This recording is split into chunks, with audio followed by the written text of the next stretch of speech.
Assalamualaikum warahmatullahi wabarakatuh.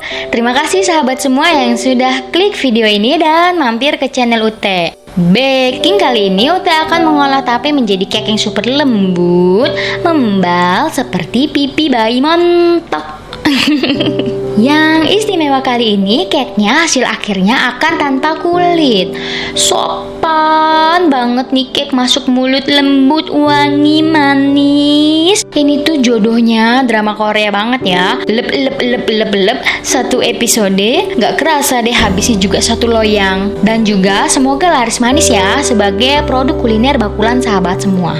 Penasaran ukuran resepnya dan trik seperti apa yang Ute gunakan untuk memanggang cake tape tanpa kulit? Sebelum lanjut tonton, mohon dibantu untuk klik tombol berwarna merah yang ada tulisannya subscribe, biar Ute semangat terus nih untuk upload video bakingnya setiap pekan. 1, 2, 3. Ayo, diklik tombol subscribe-nya.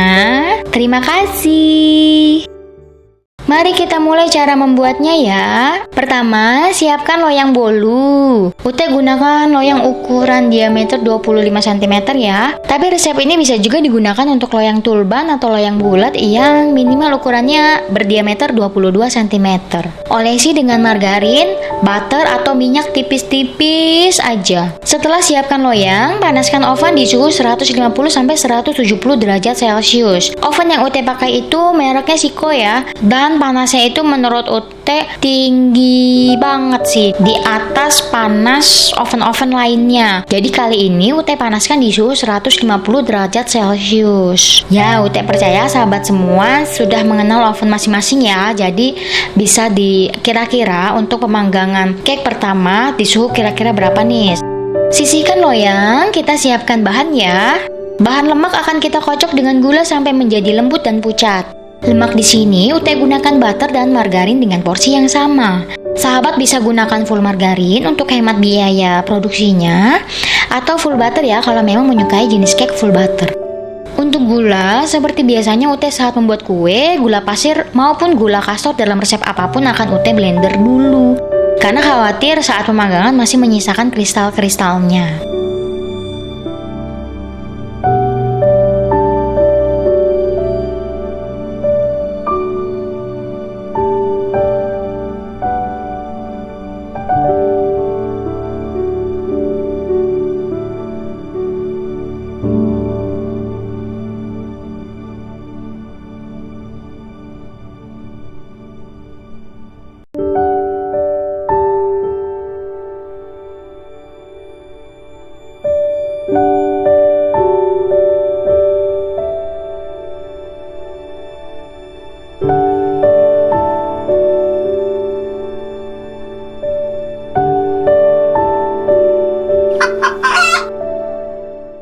Setelah mentega menjadi lembut atau pucat, kita akan masukkan peyem atau tapenya.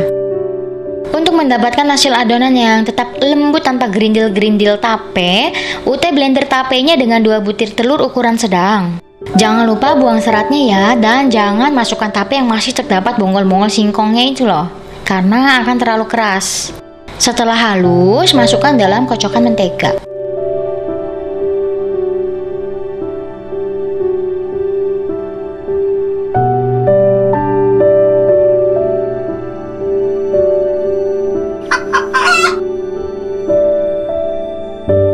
Dilanjutkan dengan memasukkan telur satu persatu sebanyak 3 butir. Jadi total telur yang digunakan dalam cake ini adalah sebanyak 5 butir ukuran sedang.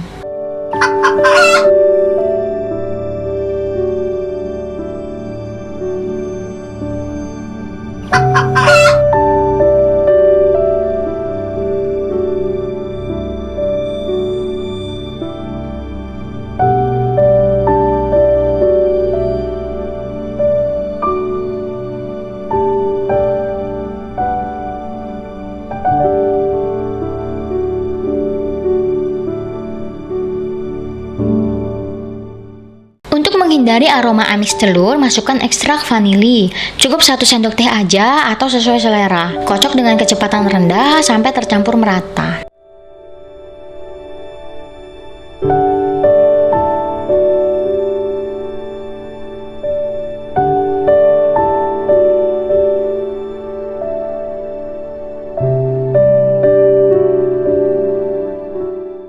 Berikutnya, yuk masukkan bahan-bahan padatnya. Terdiri dari 200 gram tepung terigu, 20 gram tepung maizena, dan setengah sendok teh baking powder. Ute pakai yang double acting. Ayak semua menjadi satu. Jika gunakan vanili bubuk, sahabat bisa masukkan bersama di tahap ini ya. Masukkan ke dalam adonannya secara bertahap agar tidak menggumpal dan pada akhirnya membentuk banyak lubang pada kue saat kuenya matang. Kocok dengan kecepatan mixer yang rendah sampai semuanya tercampur merata.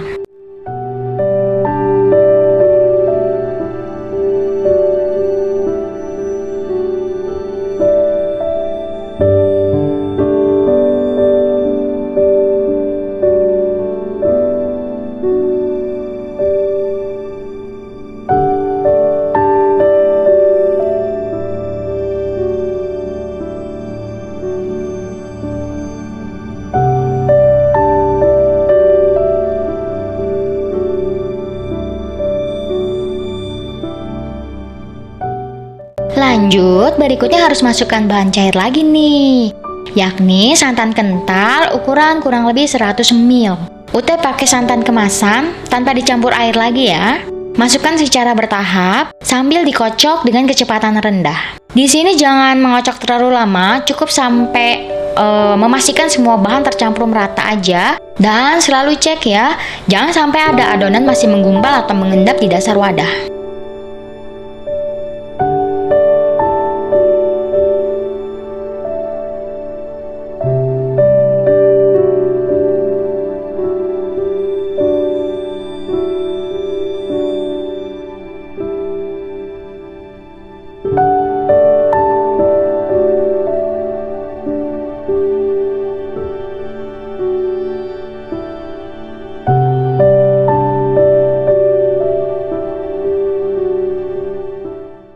Sebagai variasi, Ute masukkan 7 butir kurma sukari tanpa biji yang masing-masing dibelah menjadi 4. Sahabat bisa masukkan irisan almond, kismis, sultana, atau manisan pepaya. Kalau kurmanya pasti akan menjadi lembut banget. Cukup aduk sebentar untuk menyebarkan kurmanya ke penjuru adonan.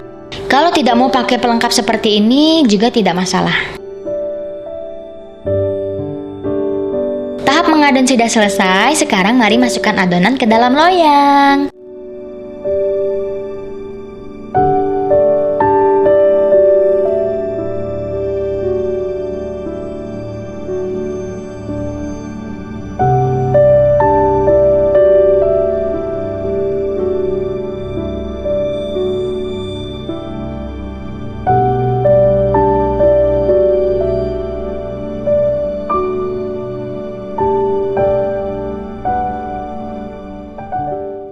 Goyang atau hentakkan agar adonan mengisi volume loyang secara merata. Setelah selesai, masukkan ke dalam oven.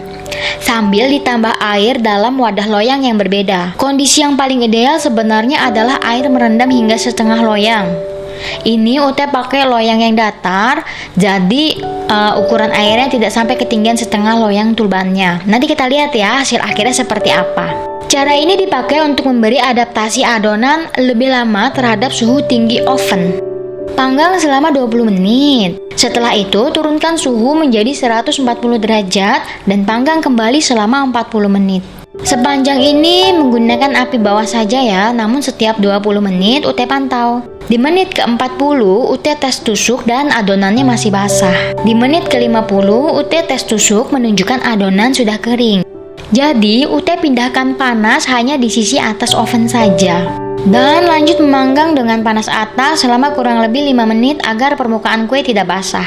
Panas oven mohon sesuaikan dengan oven sahabat masing-masing ya.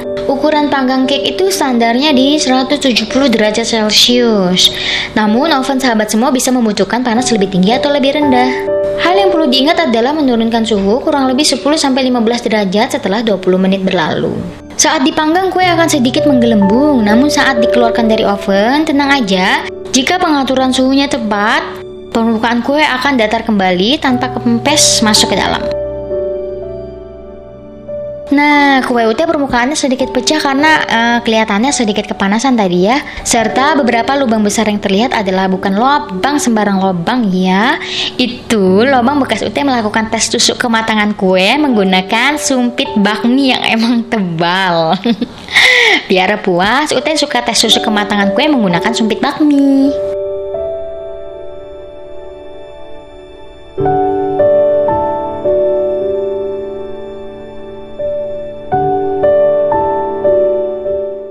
Alhamdulillah kek berhasil matang tanpa kulit ya, karena suhu distabilkan dengan air tadi.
Kek ini selain menul, alhamdulillah dalamnya matang sempurna dan kurma tidak memberikan efek basah di sekelilingnya. Dimakan hangat nikmat banget.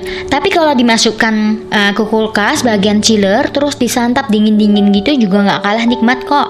Pokoknya ini kek sopan banget masuk mulut. Kita tetap tahu kalau ini mengandung tape, tapi dia memiliki aroma dan tekstur yang lembut karena tapenya nggak mendominasi. Selamat mencoba dan berkreasi di dapur sendiri. Ketemu lagi ya di resep berikutnya.